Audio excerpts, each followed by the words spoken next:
Bibi mo at ang bibi ko. Love you! Love you, pare. Bibo! Bibo!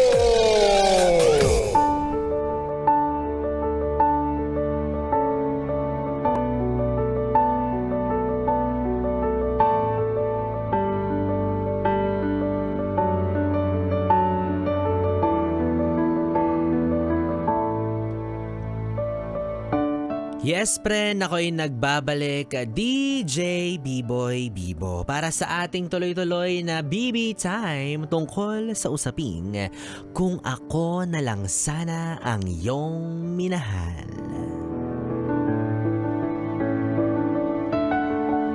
Kung ako na lang sana ang iyong minahal, edi sana matagal ka nang nakatikim ng loyal. Rar! Nagsisettle ka pa kasi sa kung sino-sino. Nandito lang naman ako. Ako na to. Buti sana kung lolokohin kita, tatarantaduhin kita, hindi kita gaganunin. Diba sabi nga sa kanta, kung ako ba yan, di ka gaganunin. Bagkos buong puso akong magvo-volunteer na iaalay ko ang buong puso ko para sa'yo. Ayaw mo pa noon, hindi ka nalugi dito kahit buong puso mo pa yung ipusta mo, oo. Yan, diba? Ganyan na ganyan ang linyahan ng mga taong nagbabargain. Linyahan ng mga taong halos maging desperado na magustuhan lang sila ng taong hindi naman sila gusto. Yan ang sinasabi ko sa inyo. Diba? Yung lahat kaya nyong i-offer, lahat kaya nyong ibigay. Kung kaya nyo naman palang ibigay at gawin ang lahat para sa pagmamahal, di ibigay nyo na lang yan sa taong mamahalin din kayo pabalik. Huwag nyo nang sayangin yan sa taong alam nyo namang wala kayong pag-asa. Diba?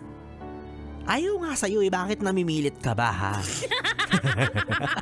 Daig mo pa yung kandidato kung maglatag ng mga plataforma mo. Alam mo kahit gaano kaganda yung mga sinasabi mo, kahit gaano kabulaklak yung mga lumalabas sa bibig mo, kahit gaano kagaling yung mga aksyon na ginagawa mo para sa isang tao, pag hindi ka gusto, hindi ka gusto. Hindi niya ma-appreciate yung mga bagay na ginagawa mo. Hindi niya naririnig yung mga lumalabas sa bibig mo kasi nga wala siyang pakialam. Pero, on the other side, baka naman sabihin nyo, grabe ka naman, Biboy Bibo. Tinatanggalan mo kami ng pag-asa. You're popping our bubbles. Wow, arte. You're raining our parade. Talaga. Reality check lang, diba? Hindi naman kita bibigyan dito ng false hope. Sinasabi ko lang yung totoo at realidad ng buhay. Kung ano talaga yung realistic, diba? Huwag tayo magplastikan dito. Pag hindi ka gusto, period. O, sige na nga, pampalubag loob. Para naman kahit papaano, ganaganahan ka. Baka naman kasi hindi ka makatulog, diba? Pero, on the other hand, ito na yung sinasabi ko, no? Timbangin natin, sige, pagdikdikan natin, pilitin natin na baka sakali, no? Magustuhan ka rin yung taong gusto mo. Alam niyo minsan, sige na nga, ito bubulahin kita sa part na to ha. Pero sana wag lumaki yung ulo mo. Minsan, nakakabilib naman talaga yung mga taong hindi man maganda o gwapo. Bola yarn. Bola, parang lait naman yarn. And then, nakakabilib yung mga klase ng tao na kahit alam nilang hindi sila gaanong maitsura, diba? Hindi gaanong maganda o hindi gaanong gwapo, determinado. Diba? Yung talagang, kahit na gaganito-ganito lang ako, ipapakita ko sa'yo kung sino ko at kung paano ko magmahal. Diba? Nakakabilib sila. Kaya lagi, ulitin ko, nakakabilib po, hindi nakaka-inlove. Nakaka-amaze, hindi nakaka-fall, hindi ganon. Magkaiba yan, ha? Charot. Ano ka ba? Don't lose hope. Wow, coming from me. May chance pa yan, diba? May chance na magkagusto rin sa'yo yung taong yan. Kasi minsan may mga makikita tayong mga uri ng relasyon, diba, na masasabi natin, oy, talaga ba silang dalawa? Oy, talaga ba nagustuhan din siya pabalik? Di ba nung una ayaw ng taong yan dun sa taong nangungulit sa kanya, pero naging sila, 'di ba? May mga ganyan tayong kwento. At nadaan 'yon sa determinasyon. 'Di ba? Nadaan 'yon sa tiyaga, nadaan 'yon sa pagpapakita ng purong intensyon na wala naman siyang ibang hinangad na iba kundi ang mahalin lang ang yung taong nagugustuhan niya, 'di ba? And pinagbigyan and then naging sila. 'Di ba? So ang sinasabi ko lang dito, kahit papano, kung gusto mong isang bagay, at gagawin mo at kukunin mo ito sa maayos na paraan, meron kang tsansa, meron kang pag-asa. Yes, nabubuhayan na siya. Mag-chat na naman yan dun sa taong crush niya na hindi naman siya crush. Oo, may pag-asa ka pa dyan kahit papaano. Hindi man, sabihin na natin hindi man 50-50, hindi man 70-30, pero malay mo naman, di ba? 20-80. O hindi naman kaya 5-95. Grabing chance naman yun, oy. Sobrang baba naman. O, diba? So, ang gawin mo, kung ako sa'yo, pumunta ka ng Quiapo. Yan. Pagkapunta mo ng Quiapo, itanong mo kung magkano yung gayuma. Hindi, pero hindi mo bibilihin yan. Hindi mo bibilihin yung gayuma. Kumbaga, ano lang, canvas lang yan, di ba? Plan B. No, diyan papasok yung plan B natin. Yung gayuma pag ayaw talaga sa'yo. Ay, charot lang, masama yan. Siyempre, ang gawin mo, pag pumunta ka ng Quiapo, pumasok ka ng simbahan. Tapos magdasal ka, humingi ka ng himala. Ganon. Sabi mo, Lord, baka naman, sample naman ng miracle dyan.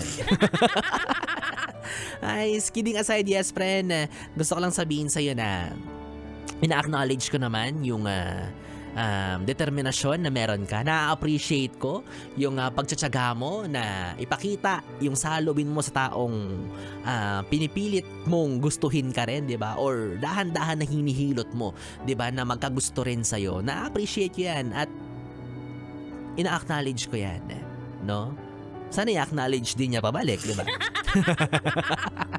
Oo, kasi di ba hindi biro ang courage na ibinibigay at ipinapakita ng isang tao, lalo na kapag pinagtatabuyan ka na, di ba? Yung talagang harap-harapang sinasabi sa pagmumukha mo na ayoko sa'yo, lumayo ka sa akin, iba ang gusto ko, hindi ikaw ang tipo ko, pero siya nandun pa rin, nagkakandara pa, naghahabol, na parang kahit magkamukha na siyang aso, talagang kung magmahal pa rin siya at magsiwalat ang nararamdaman niya, bigay todo, di ba? Nakaka-amaze yun.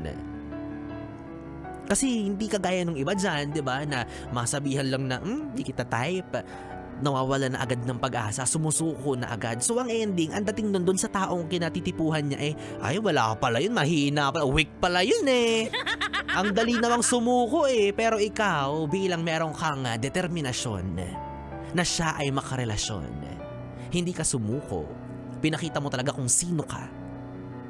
Malay mo naman, bigyan ka ng tsansa, 'di ba? Kaya hanga ako sa iyo, no. Pero paalala lang din naman para sa iyo, no, na hinay-hinay lang din. Oo, alam ko naman na in love ka, giyang nagiyang ka at halos lahat ipakita mo na kaya mong gawin lahat para sa kanya. Dahan-dahan lang, 'di ba? Take it slowly, take it chill, like, you know, kalman lang natin, yes, friend, kasi baka minsan sumusobra na tayo, baka umaabuso na tayo sa sarili natin, na nakakalimutan mo na ring magtira para sa sarili mo, para lang sa isang tao na hindi ka naman sigurado kung magkakagusto rin sa'yo, 'di ba? So, dahan-dahan lang. Huwag mong ubusin lahat, huwag mong ipusta lahat, kasi baka maging trauma mo yan at hindi ka na mag-try ulit sa susunod. Kaya huwag mong itaya lahat para hindi ka uuwing lohaan at olats na olats, di ba? Especially kapag alam mong may jowa na eto. Sinasabi ko sa'yo, kapag alam mong may jowa na, dumistansya ka na, matulog ka ng maaga, gumising ka ng maaga, mag-exercise ka, magpasarap ka para magkagusto sa'yo yung iba. Ha, tama na sa pagkakadilulu dyan na na magkakagusto rin sa'yo yan, lalo na kapag may jowa na, kasi magiging pangit lang tignan. Sa dulo, ikaw lang ang magmumukhang tanga. Wala ka nang magagawa, may jowa na sila meron ng commitment yung tao, guguluhin mo ba? Eksena ka ba para lang gustuhin ka rin niya? Of course not. I don't encourage you to do that. Magmumukha kang tanga, I swear. Magmumukha kang desperado talaga. So take everything smoothly, ha? Kapag alam mo may jowa na, back off na. Pero kapag alam mo namang wala pa, readily available, take it smoothly. Dahan-dahan lang. Huwag mong hayaan na ma-take advantage ka rin dahil lang sa nagmamahal ka. Dahil lang sa alam niyang gusto mo siya, 'di ba? Kasi posible 'yun para sa mga tao na napapakinabangan ka. They know that they get something from you. Aabusuhin ka niyan. May chance ang maabuso ka. Sasabihin yun, ay, gagawin yun lahat para sa akin. Sabihin ko nga ganito, ganyan. Mag-demand nga ako ng ganito, ganyan. So, huwag ka namang umabot sa ganun, no? Sana.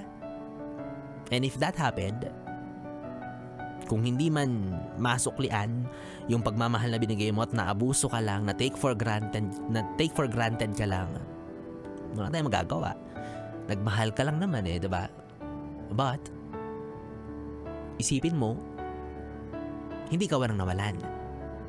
Kahit na ang dami-dami mong binigay, hindi pa rin ikaw ang nawalan. Remember that if your intention is pure, tas nagagawa ka pa rin lokohin, abusuhin ng mga tao sa paligid mo, especially ng mga minamahal mo, hindi ikaw ang nawalan. Hindi mo kawalan yun. You didn't lose them. They lose you. Yes! May pa-quote ka na namang ipopost sa sa note ng messenger mo sa Facebook ha.